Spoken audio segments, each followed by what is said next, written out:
All right, I think we're going to go ahead and get started. I want to welcome all of you here this afternoon. My name is Kimberly Kay, and I'm the Operations and Editorial Director with the Legal Insurrection Foundation, and we are hosting this event today. It's one we're really excited about because it's an answer to a question that we get every single time we host an online event pertaining to higher education. And there's always concern and questions about foreign funding and higher education. And so we're very excited to have with us today Paul Moore, who is a senior fellow at the Prague Security Studies Institute. And this is his bread and butter. He knows a lot about this. He's done tremendous and wonderful work in this space. And so we're really excited to have him with us. Just a couple of housekeeping things before we jump into this. First of all, this is being recorded. I know that there are a lot of people that sign up with the intention of watching it later and just want to be apprised of where to find that information. So it is being recorded.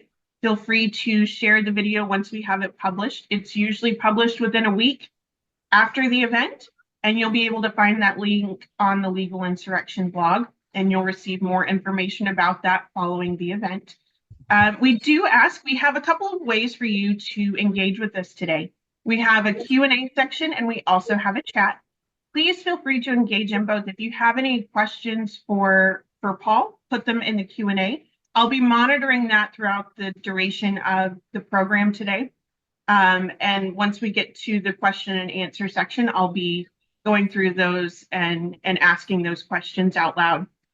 If you are interested in just discussing and chatting with panelists and other attendees, you can do that in the chat. We do ask that you keep it on topic and you keep it civil. We've never had an issue before, and I'm sure that that will remain the case today. And lastly, this event is free, and we so appreciate you being here. We hope that it's informative. We hope that it's helpful. We hope that it's enlightening. We do like to provide solutions. We're not interested in just complaining about a problem. But if you enjoy this programming and the other programming that we provide, I'll put a link in the chat. If you feel so inclined, every dollar that you donate to us, because we are a 501c3 nonprofit organization, goes right back into being able to do things like this and to doing much of the other work that we do with the Legal Insurrection Foundation. And so the general layout today will be that I'm going to turn this over to Professor Jacobson, who will speak for just a few moments, and then we'll turn it over to Mr. Moore, who will share his expertise with all of us. And then we'll do question and answers before we wrap up. So again, thank you for joining us today, and we're really excited about today's discussion. Well, thank you all for coming, and thank you, Paul, for participating in this. This is going to be another one of those webinars where I'm going to learn a lot. We've had a few recently where that has been the case, as opposed to us presenting the things we do every day at the website or at the foundation. We like to present these where we learn something also. Obviously, we are aware of the general issue with regard to concern about China. There's concern about TikTok and whether that's a spy app or not. And so that's subject of litigation and legislation. There are concerns about Confucius Institutes. I don't know if Paul's planning to talk about that at all, but I know that's been a hot area. And in Florida, as with many things, Florida is leading the way, whether you like it or not, in addressing the issue of China. So there have been a series of laws announced and programs announced by Governor DeSantis with regard to the ability of Chinese entities to buy farmland, to buy land near military bases, to buy critical infrastructure, and even the hiring in higher education of professors from countries of concern. So this is a hot political topic, but as with many hot political topics, I think you will find if you look at education and influence on education, you will learn a lot about the problem. And that goes true whether it's China or it's Qatar, with Middle Eastern institutes and things like that. So I would say this is a really important topic because education is where a lot of countries and a lot of enemies, domestic and foreign, attack our society. So with that, I will turn it over to Paul. Thank you, Professor. Thank you, Kimberly. And it's a real honor to get to speak with you all today about this topic. And as a Florida resident, I am particularly happy about the things you were just saying, Professor. And you're quite right. And that points to the fact that the states actually can do something to address these issues. I mean, national security is obviously a responsibility of the federal government, but there are things that states can do. States are a major part of funding for our universities, for our students, and they certainly have a say. They can hold hearings, they can pass laws, and do the things that frankly the federal government should be taking the lead on, but is not. So before I really jump into things, I wanted to point out to you all that I have a kidney stone at the moment. So if I scream suddenly during my comments, you will know why. But if you scream, it will be a mystery to me and maybe everyone else. So hopefully I won't provoke any screaming, and hopefully I won't do any myself. Just a little background about myself. I was an assistant U.S. attorney for the Department of Justice. I was served in the District of Massachusetts in Boston, and in the Eastern District of Virginia in Alexandria, Virginia. And I was also counsel to the Assistant Attorney General for the Civil Division, counsel to the Assistant Attorney General for the Civil Rights Division, and senior counsel in the Office of Legal Policy. I don't say that to bore you. I just say that as some background. I had worked on white-collar crime cases and was asked to meet with the general counsel at the Department of Education. This was in 2019. And the general counsel is this fellow named Reed Rubenstein, who had also been at the Department of Justice and is a fantastic attorney. I had no interest, to be very frank, in going to the Department of Education, but they thought I would be interested once I spoke with Reed. So I went over to talk with Reed, and Reed said, "You're not going to believe the investigations that we're doing and about to begin. There's a requirement commonly known as Section 117. That's part of the Higher Education Act of 1965 that was added in 1986. And it's a very simple requirement. It doesn't restrict who universities can take money from. It simply says you've got to report to the Department of Education any gift or contract, the value of which in any year is $250,000 or more." Well, it doesn't sound like a big deal, and sounds like a pretty easy requirement. Fortunately, the Senate Permanent Committee on Investigations, Subcommittee on Investigations, had issued in February of 2019, issued a critical report on this matter, and it was entitled "China's Impact on the U.S. Education System." It was seminal in helping us steer our investigations. And what the Senate Subcommittee report found when it was examining compliance with Section 117 was that foreign funding of our universities was essentially a black hole. Reporting was so infrequent and incomplete. It was shocking. What they found was that approximately 70% of our universities were failing to report any gifts or contracts, foreign gifts or contracts at all. Yale, actually, not to pick on Yale, we probably have some wonderful Yale grads out there, but Yale went for several years without reporting a dime. Once we launched our investigation into Yale subsequently issued corrective reports. It had, in fact, received several hundred millions of dollars foreign gifts and contracts that it should have been reporting all along. Other universities, same thing. We found that fewer than 300 of approximately 6,000 U.S. institutions of higher education had bothered to attempt to comply with Section 117's reporting requirements since 1986. And so at the department, I went to the Department of Education after talking with Reed about this. The focus was instantly on China and Middle Eastern countries. Basically, beginning in the late 90s, there was, after the Gulf War, there was a big increase of money, foreign funding from Middle East countries, Saudi Arabia, a number of other countries. The Saudis provided large amounts of money to our universities. In Qatar, the Qataris are actually currently the largest source of foreign funding for our universities, which is maybe a shocking figure, but I will just say, with respect to that country, it's also known as the great launderer of money from the Middle East and other places. There's a lot of money from nefarious sources that passes through that country and makes its way to our universities, and it's extraordinary. And I want to divert just a minute from China. I think it's very instructive. Everyone, of course, is aware of the appalling behavior, anti-Semitic behavior on American campuses, the elite campuses over the last few months. You're also probably equally aware of the appalling, in my opinion, testimony of the 3 college professors that appeared before the House Education and Workforce Committee in early December, and their inability to call out anti-Semitism what it was, and to take even the most feeble stands against violence and threats of violence against Jewish students on their campuses, particularly Harvard, NYU, and Columbia.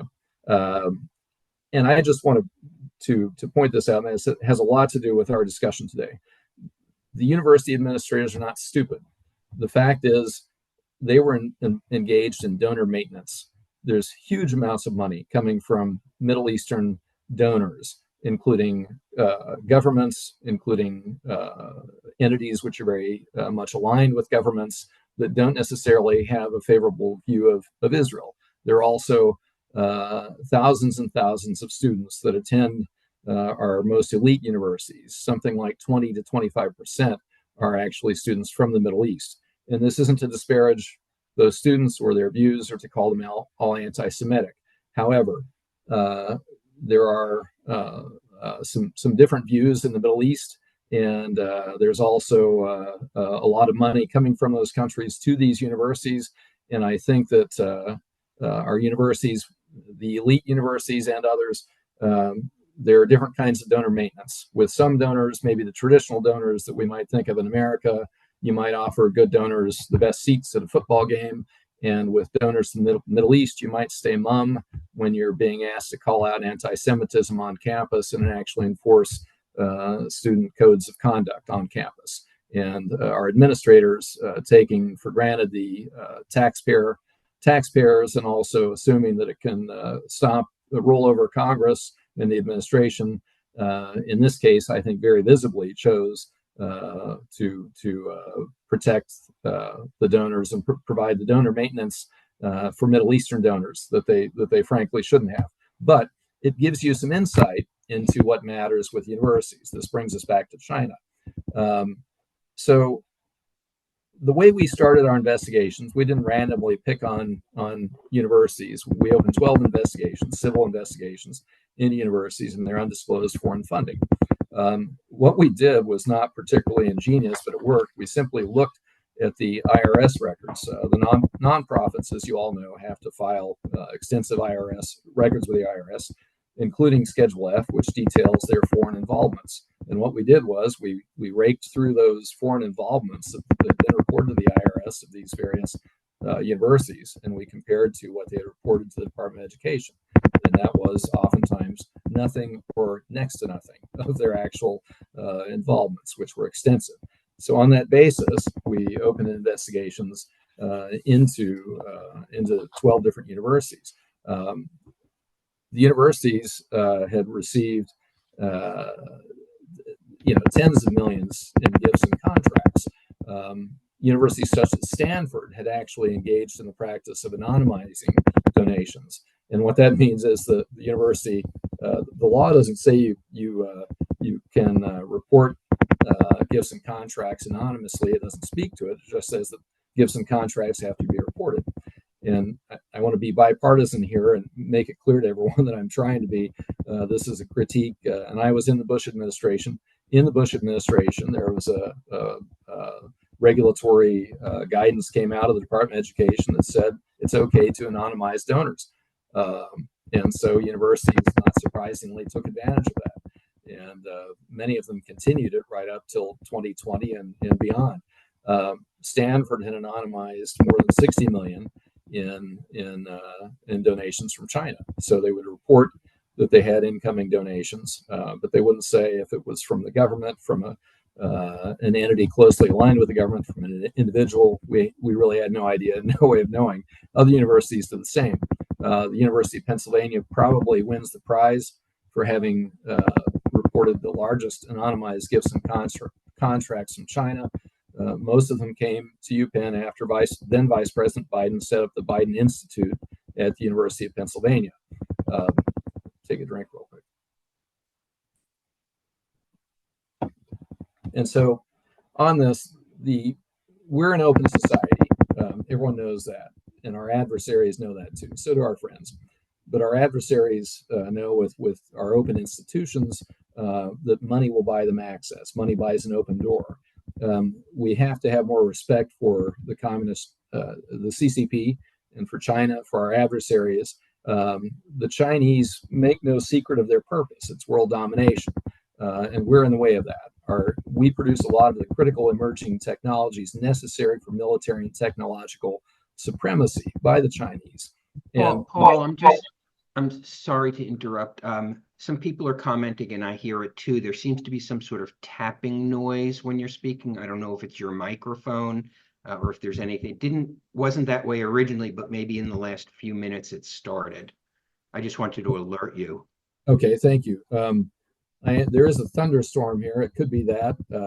It could be my kidney stone moving. I'm not sure, but I apologize for that. I'm not tapping. My dog isn't tapping, but I'm sorry for the tapping wherever it's coming from.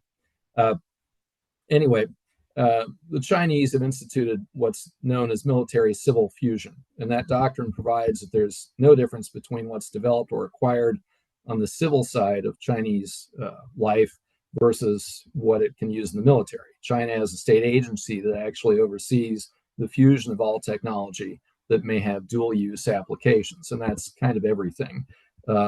China's gifts and contracts with our universities provide a seat at the table for Chinese scientists and researchers, most often at our universities. Something that a lot of the American people don't appreciate is the hundreds of billions of dollars that goes to our research universities to support research every year from the taxpayer.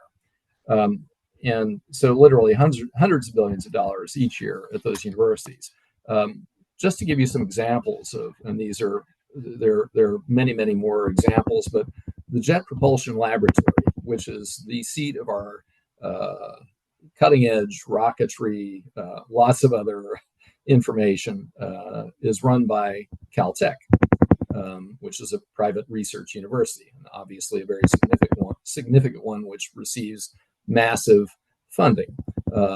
NASA awarded a contract to Caltech to run the Jet Propulsion Laboratory. It's worth around $30 billion over a period of 8 years. The lab at Los Alamos was run by the University of California, managed and operated since 2006 until about I think 5 years ago when the Texas A&M University began management and operations. Case Western Reserve, Harvard, Yale, Cornell, Stanford similarly receive massive infusions of federal research dollars from NASA, the Department of Defense, the National Science Foundation, NIH, and others. And so the point of this is that the Chinese, through their contributions, their gifts and contracts with universities, gain a seat at the table at these universities, at these research universities and centers. And it's rather extraordinary. Let me point out that just the response to some of you may find interesting, the response of the universities to our investigations was mixed at best. I will point out, I don't know if we have any Texas folks in the meeting. The University of Texas and Texas A&M University were two of the institutions that we investigated. They were the cooperative universities. The others were intransigent on a good day. Fortunately, the Department of Justice in 2018 had set up something called the China Initiative. The purpose of the China Initiative was to focus the Department of Justice's resources to work with other federal agencies to conduct effective investigations of these institutions, to get to the bottom of it, and if necessary or appropriate, to engage in prosecutions. I want to point out that unfortunately, the China Initiative was disbanded by the Biden administration in 2022. Since that time, investigations have languished, and investigations that had been ongoing have basically gone almost nowhere. But back to the universities and their responses. Harvard and Yale were livid. They issued public statements accusing the Department of Education of awful things. There were insinuations of anti-Asian bias, which were absolutely silly, absurd. I want to point out that TAMU, to its credit, conducted a serious internal investigation to determine whether or not its STEM faculty were part of Chinese talent recruitment programs. And what TAMU found, and what it on its own divulged publicly, was that there were more than 100 of its STEM faculty that were part of Chinese talent recruitment programs, which is to say being paid by the Chinese government, Chinese institutions, universities, research universities usually. Before that, only 5 of the STEM faculty had reported their involvements to TAMU, despite TAMU's internal requirements. Another university, and I imagine you all remember hearing the name Dr. Charles Lieber. Dr. Lieber is one of America's most prominent scientists in the field of nanotechnology. He was also the chair of Harvard's chemistry department. Dr. Lieber, as it turns out, the China Initiative determined this with support from our investigation of the Department of Education. But Dr. Lieber was receiving around $2 million a year in honoraria and other living expenses, other funding from China. In return, he set up a cutting-edge laboratory in China at a place called the Wuhan Institute of Virology. Perhaps you all have heard of it. And Harvard, we found in our investigation of Harvard, and again, we worked very closely with the Department of Justice, the U.S. Attorney's Office in Boston that prosecuted this case against Dr. Lieber. Dr. Lieber, by the way, was found, he was charged with lying to federal agents. He wasn't charged with things that may be popping in your mind right now. He simply had he misrepresented when confronted his involvements with China and the money he was receiving from China. And you might think that's a slap on the wrist. It was a significant development, nonetheless, that we were able to, that the Department of Justice was able to prosecute him. But what we found with Dr. Lieber is a pattern that was happening and probably still is happening at many American universities. Several other universities were faced similar charges, often failures to disclose involvements. But that was the tip of the iceberg. And Harvard, despite Dr. Lieber's eventual conviction, Harvard was indignant. It was very loud, joining the higher ed lobbying organization and denouncing that we were investigating anyone for China connections, that again, it was anti-Asian bias, evidence of anti-Asian bias. I want to point out another area of concern where the Chinese are able to gain access to research at our universities, and that's through contracts with Chinese corporations. Huawei, for example, has significant contracts with around 200 of our colleges and universities. Huawei is buying access to our latest technology. They have a seat at the table at the universities where we're developing critical communications and basically surveillance technologies. Pardon me. And right now there are about 200 known contracts between U.S. colleges and universities and Chinese companies like Huawei. Those are worth around $2.3 billion to our universities. And again, that provides a front row seat at the table where our research is being developed for the Chinese, who again have dual use intentions with their military civil fusion programs. And many of our most esteemed universities have actually set up campuses abroad or other affiliations abroad. Many of them are in China, at Chinese universities. Many of them are at Chinese universities with significant current and historical ties with the People's Liberation Army. And to this, I would say, have we lost our minds? And what are we doing? How are we responding to this? China is very direct about what they're intending to do. Their goal is world domination. We stand in the way. FBI Director Wray continues to sound the alarm on this. He calls China a severe threat to our academic institutions. He's done this repeatedly. In response, President Biden ended DOJ's China initiative. As I said, we've cases have been slow walked or aren't taken up at all at the Department of Education. And I suggest to you the Department of Education isn't the proper place for a national security review of these gifts and contracts from China or other adversaries with our universities. That's not the competency that the Department of Education has. They're more able to deal with things like gender studies at the moment, unfortunately. But the Department of Education, the investigations were being conducted by the Office of the General Counsel, which is a place full of attorneys and that are competent and not captured by the bodies they regulate. So the Department of Education shifted responsibility for these investigations to student financial aid, where they have no expertise, have hardly any attorneys, and clearly are dealing with other things.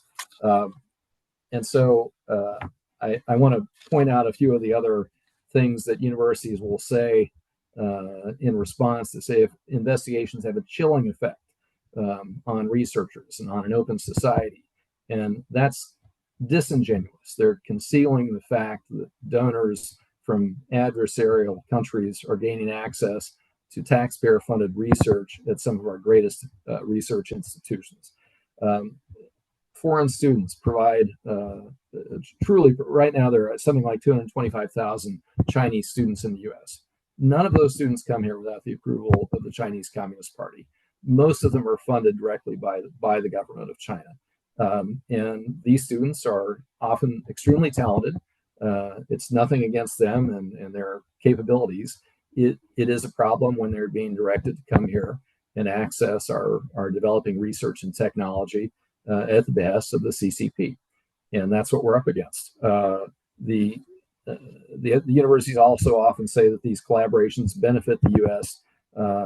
And research is also shared with us. I would suggest our investigations found it's pretty much a one-way street. I also think the Department of Justice's investigations and Christopher Wray's warnings have indicated that our technology is being accessed in almost real time, is being reproduced in China, and is being used to build up the PLA. And one of these days, if we're in a shooting war with China, and I hope that's not the case, as we all do, we're going to have a very serious look at these things.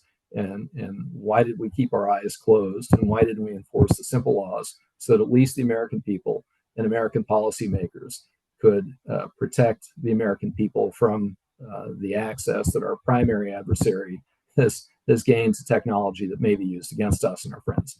Happy to take any questions. So I have a question. This might be slightly selfish, but I'm an Aggie.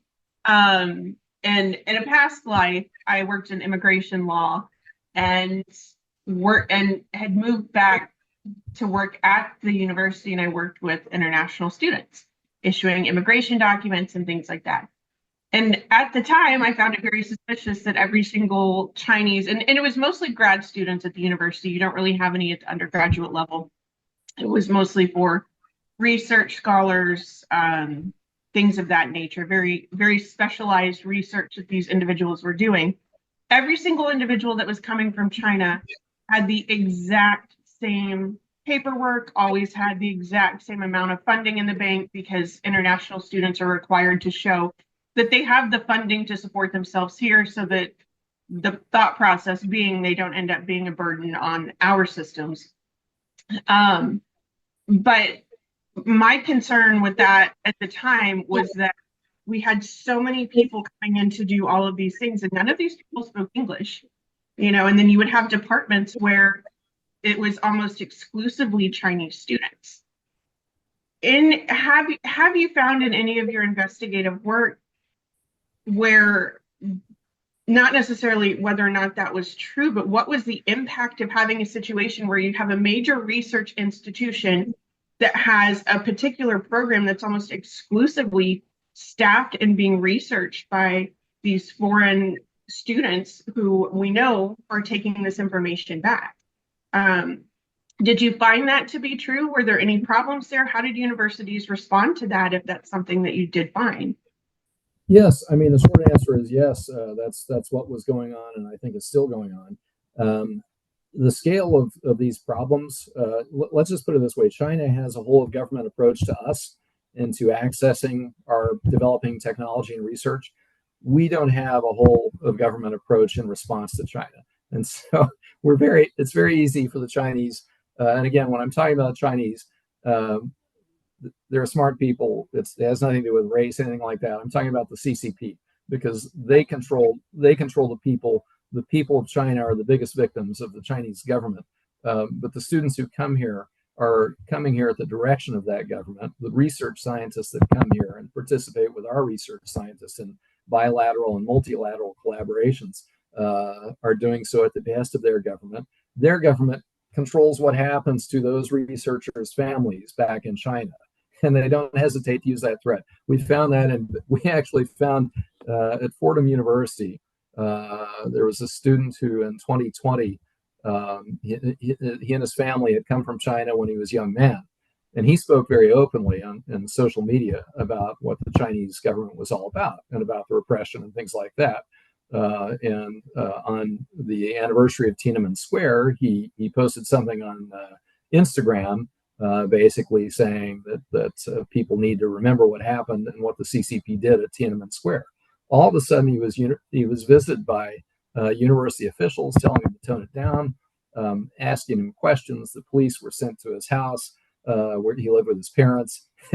And so the Chinese are extremely assertive when it comes to controlling the Chinese who immigrated here, threatening the families who remain back in China.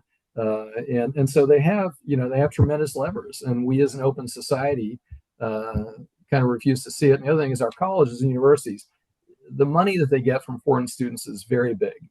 They pay more than in-state tuition. I think in Texas you get a particularly good deal, as I recall. But foreign students pay a lot more money, and it's a significant source of revenue for the universities. So it's not irrational that the universities want and actually prefer foreign students, and that they will cater to the governments that pay for those foreign students, whether it's the Saudis or the Chinese.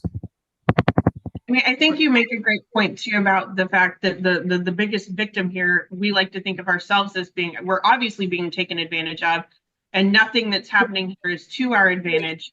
But I know just from experience the things that these students would deal with, because they were under tremendous pressure too. And if they didn't perform a certain way, there were always incidents because they, were trying to save face. We always had students, even taking their own lives if they weren't able to perform to a certain standard that was being required of them from someone at home. There was a tremendous amount of pressure on them, and I don't believe that many of them even wanted to be there. That was my sense. But to shift gears slightly, I know that you mentioned that in some of these investigations, you found that, let's just say, going back to Texas A&M, there are 100 scholars or researchers who were on the take. What then happens when that's exposed? Are they still at the university? Are they still in their positions? Was there any action by the university to deal with that? Well, and let me just repeat, it was TAMU that actually disclosed that. Their own internal investigation found that. Very frankly, so far as I saw it, at DOJ and at the Department of Education, the resources weren't there or weren't applied to investigate these sort of things. They should be, but they're not. And when you get rid of something like the China Initiative, as President Biden unfortunately did, it sends a message to U.S. attorneys' offices around the country: stop looking there. Don't devote your resources to those places. And so, and that's why my hat is off to TAMU and also the University of Texas.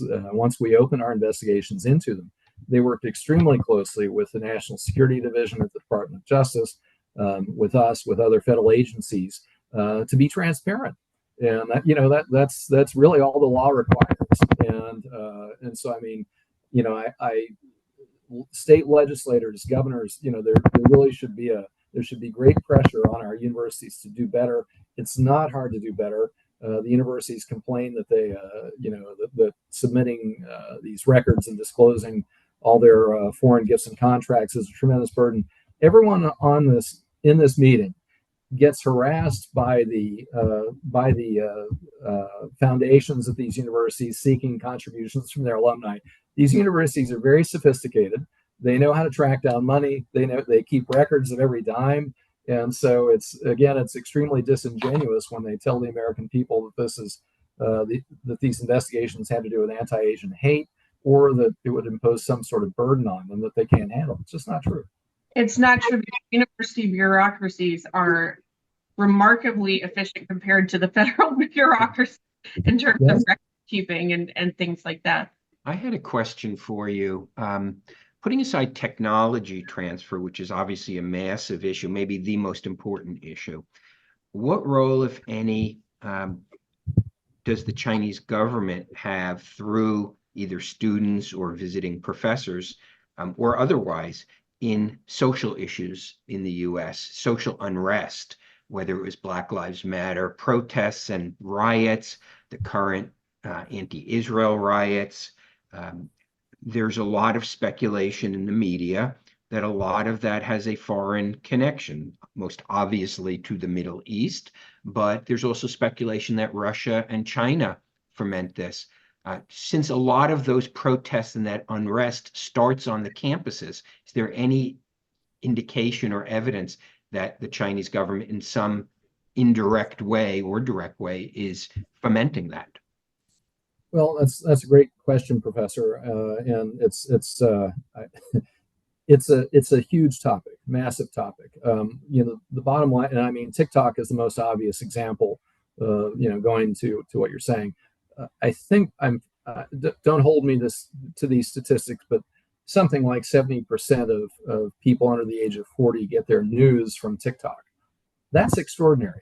And if you're China, and you own TikTok, and they still do for another 4 months or something like that, until it supposedly shifts to the U.S. To U.S. ownership.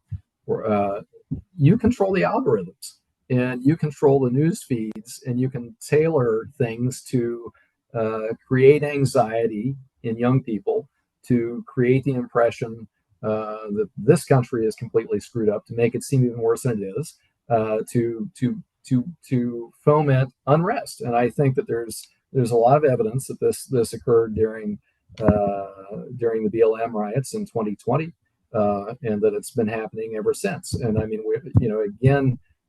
we naively allow the Chinese to manipulate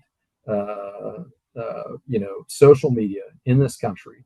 And when they control the algorithms, if they know that I'm a disturbed 24-year-old looking online for different things, and they have instant information. They know that, and they know us better than we know ourselves, what we're interested in, what's clickbait for us. So they tailor the experience for every young person and older to create the echo chamber that will create the unrest that really benefits them. And so, it's extraordinary to me that we allow this to happen. Imagine if we had allowed Joseph Goebbels in 1940 to have this kind of sway over America. If our primary news source was something that Goebbels sat on the board directing what news was available to American consumers. I mean, that's really where we are. And I don't think it's hyperbole. And we need to get to there ought to be commissions that study this and get to the bottom of it very quickly. No, I completely agree. Another question for you. Do you have any insight on the Confucius Institutes that have popped up universities all over the country? I didn't touch on that because it's something that has been spoken about eloquently for a number of years. Secretary Pompeo, in my opinion, has done a particularly good job talking about it.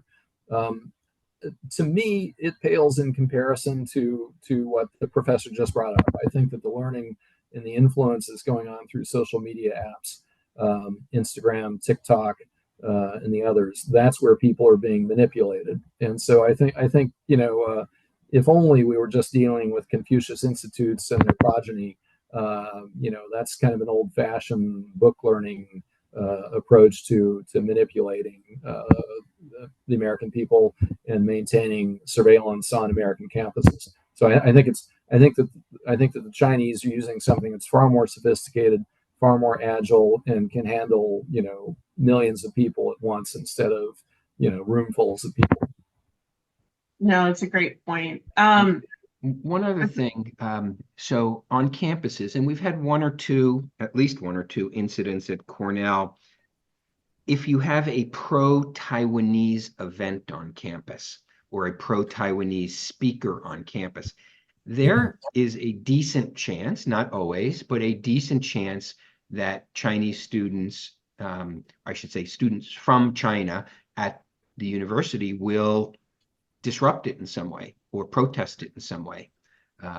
And is that something that's directed, or is it spontaneous? I mean, they may just be people who have strong national pride and they're entitled to express that. Or is there some indication that that is directed from, the Chinese government? I think the circumstantial evidence is very strong that it's directed by the Communist Chinese government. Again, there is no Chinese student in America that wasn't approved by the CCP to come here, that isn't being funded and in one way or another controlled by the CCP. And I think that the other thing, going to the if you're a Chinese student in America and you try to express an open opinion about, hey, maybe the Taiwanese have a point, maybe there's a different resolution to this situation, you're going to be monitored on wherever the campus is that you're at. Your social media is going to be monitored. They're going to be, what we did find in our free speech investigations at the Department of Education was that there would suddenly be all these Chinese students at universities that were making negative comments about your post on social media.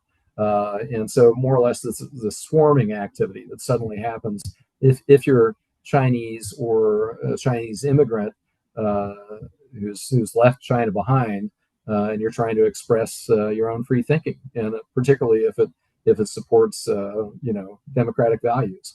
And this is, if I may just point out, it's extraordinary to me. The universities are often in such blatant violation of the codes of conduct that they promise to students that they will support on their campuses. It's truly a contract that the universities have with their students.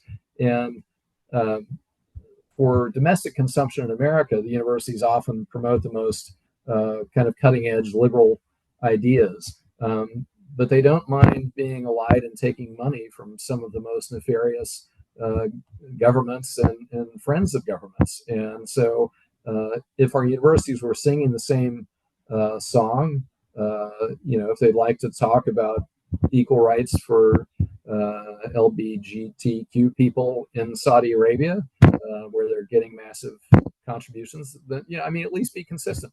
And the universities are utterly inconsistent.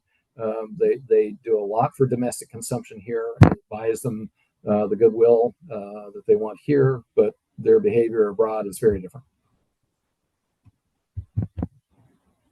So I have a question. This is actually one of the audience questions about whether or not you have any evidence about Chinese influence in the DEI agenda, and whether that's something that they would be behind to continue to drive wedges and cause problems. I don't have any evidence of that. If I were the Chinese, I would certainly promote those things because it does create, more. They're great disruptors. The Chinese are great disruptors, and I think that it's probably in their interest. Anything that helps tear America apart and make us incapable of governing ourselves and having some sort of agreed upon compact where we keep moving forward as a country. I think it's in our adversaries' interest to undermine that. So it wouldn't surprise me. They certainly benefit by the ongoing disruption that DEI is causing. I'd like to focus on the reverse of what we've been speaking about. We've been speaking about Chinese nationals funded or directed in some way by the government coming here. What about Americans going to study in China? What is the access level? What is the interest level? Because I, as probably a lot of people listening know, I studied in the Soviet Union during the Cold War. And it was just assumed when we went there, and 1979, 80, that we were being watched, that we were being monitored, that anyone who approached us was working for the government, that our teachers were reporting back to the government on us. What is it like when Americans go there? That's not something that we really studied too much. What I, to the extent that I've been involved in looking at that question, it's the difference between our students in China are monitored very closely, and I think probably like your experience in the Soviet Union, and our students who go there, it's presumed that they will only go where the state allows them to go. They will only have the conversations and interactions that the state allows them to have. And so there's not reciprocity. And this is something that our universities, ought to, they basically give they give total access to our open society, our open universities here, and they don't insist on the same there. And should they be involved in exchanges with in those countries, sure. I mean, yours was valuable, I'm sure. But they also ought to be vocal about it. They ought to say, look, they need to have the same values and same approach to our students as we have to theirs. Of course, that's extremely naive. And what is the long-term prognosis? I mean, we tend to say, Chinese government stealing all this technology, and certainly a lot of their military equipment looks very similar to ours. And so there's this huge benefit they get from not having to spend tens or hundreds of billions of dollars inventing this technology. But at the end of the day, the Soviet Union collapsed because that's something that could not go on forever. Okay, when you're not developing your own domestic sort of university system and things like that. My sense is the Chinese are better at developing that than the Soviet Union was. So I'm just wondering, through your work with the education department and others, do you have any observations about how sustainable this is from the Chinese perspective as opposed to our perspective? My sense of it is, and from informed by conversations with experts at other federal agencies that have national security responsibilities. My sense of it is that the threat is far greater than it was with the Soviet Union, because the Chinese economy is, the Soviet economy was nothing compared to what the Chinese economy is. It certainly had the weapons of great significance and posed the threat that you would know very well. But I think that the sense is that we are so compromised already with the Chinese. We had this hope 3 decades ago that the Chinese would become more like us if we gave them most favored nation status and all these other economic benefits, which incidentally we still continue to provide to them. We don't use some of the financial tools at our disposal to rein them in. And so there's a great sense that, even our weaponry, much of our weaponry that would be very important in future conflicts may be compromised. I feel like, or I think that anyone with any understanding of China and the Chinese culture would have to know that there is absolutely zero chance of being able to take a nation that old, that proud, that wise, and have them somehow morph into a mini America in the ways that we would want them to. That's something I struggle to understand. Maybe it's just that simple, that it's extreme naivete on the part of American officials to think that that's something that would actually be accomplished. I think you're right. I think, part of the problem is that we're so immersed in our own culture, and so is the world. And when I travel, that always just distresses me. But, I think that we, certainly since the Gulf War, we've had this sense of being a Goliath standing, across the globe. And I think that it's led to some arrogance on our part where we fail to appreciate other societies and the strength and power that they have in their histories.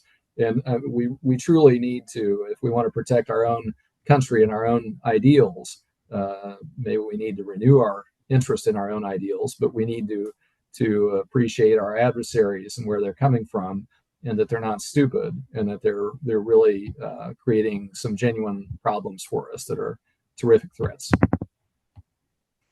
No, I completely agree. So another question for you. This is another audience question from someone who teaches at an art school and says that there are many Chinese students at the art school.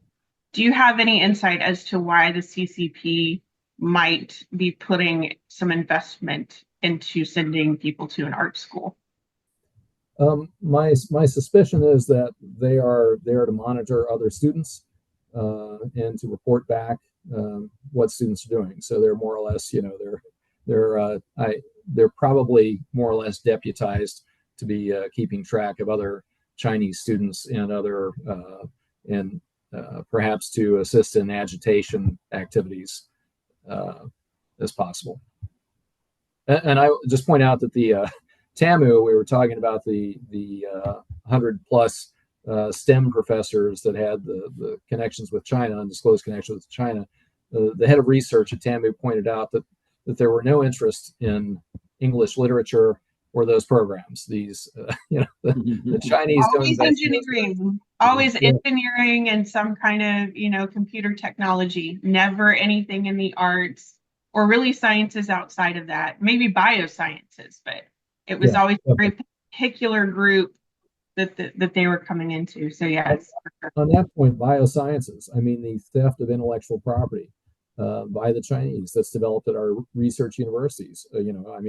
Oftentimes you have Pfizer or whatever pharmaceutical company that's working, at the same research lab with university researchers, foreign researchers, including Chinese researchers with tremendous talents. And so, I mean, it's just walking off with the research that's developed in those places. The IP theft is staggering in biomed and other areas. Yeah, I'm not at all surprised by that. So this is another audience question, and it's purely hypothetical. So, I mean, just whatever your thoughts might be on this. What would be the effect of our universities if Chinese and Middle Eastern money was no longer permitted? And how dependent on that money are they at this time? And would it severely impact research? Well, I don't think it would severely impact research because that's mainly funded by the American taxpayer. And that's the ironic thing. The Chinese are getting a direct benefit from what the taxpayers of this country put into research at our research universities. I mean, they have to pinch themselves and say, can this be true? That and sometimes the Chinese researchers are involved in the direction of the research.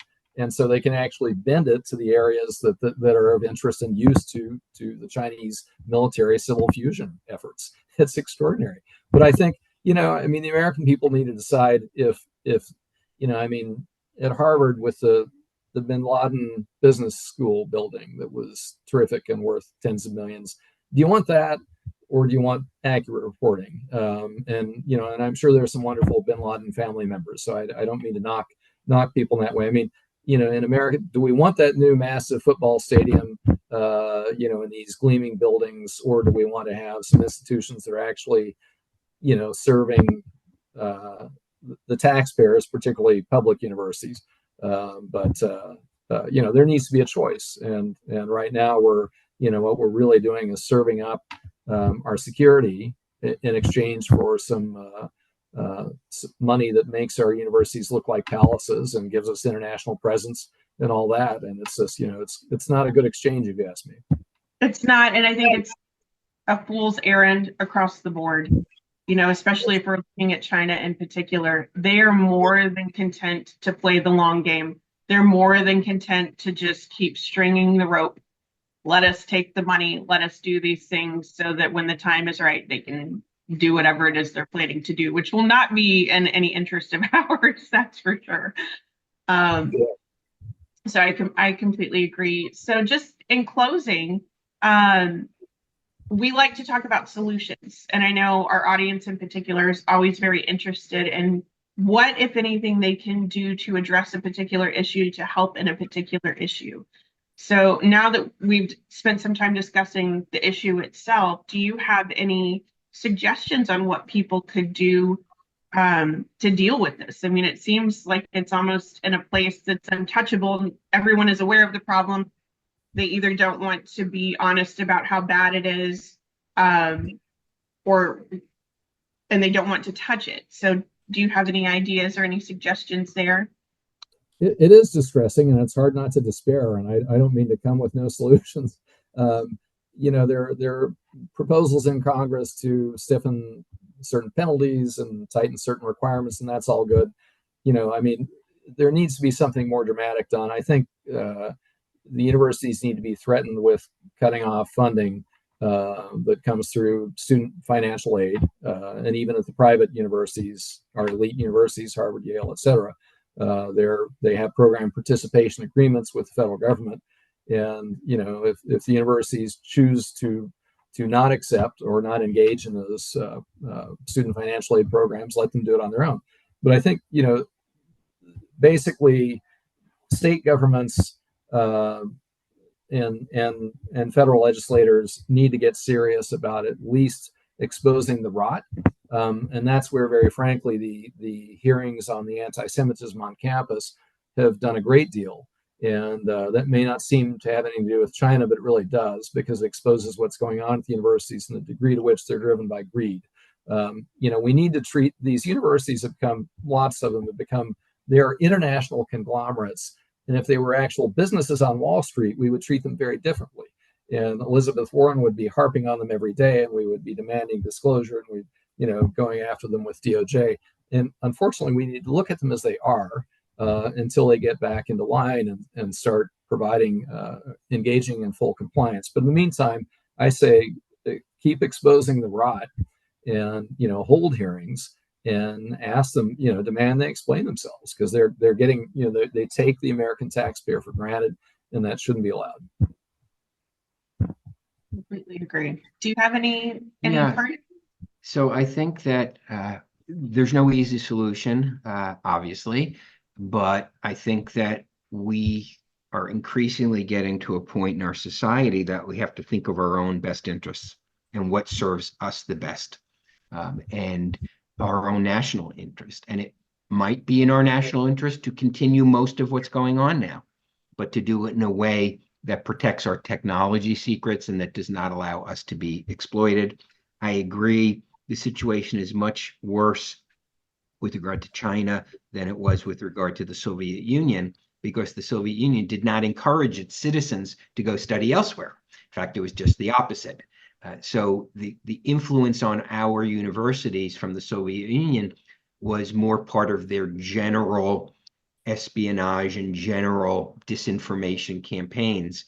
It's very different. So I think we need to recognize that this is a unique problem, that we cannot continue the way we're going, and that we have to insist on some measure of reciprocity, that they have to open their society to us as much as we do to them. And obviously we are talking about the Chinese government here. It's also very different because we obviously have a huge and very productive and very wonderful Chinese community in the US that has nothing to do with the country of China. So we faced challenges that we did not face with the Soviet Union. While we had many Russian immigrants, we did not have Soviet immigrants, and that's a huge difference. So, but waking up to the problem is the first step, and that's something that Legal Insurrection we specialize in, is alerting people to the problem, because if you don't understand the problem, you can't get a solution. So I thank Paul for coming a lot and enlightening us on this. Thank you for having me. It's a pleasure. Yes, and I want to thank Paul for joining us and taking time to share your expertise with us. And for everyone who attended, yes, I will send you the video once we have it uploaded and ready.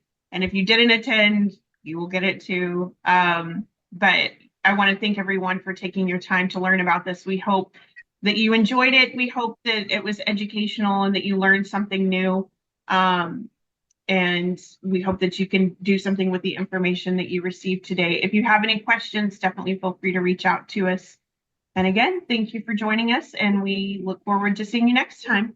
Y'all have a great day. Bye-bye.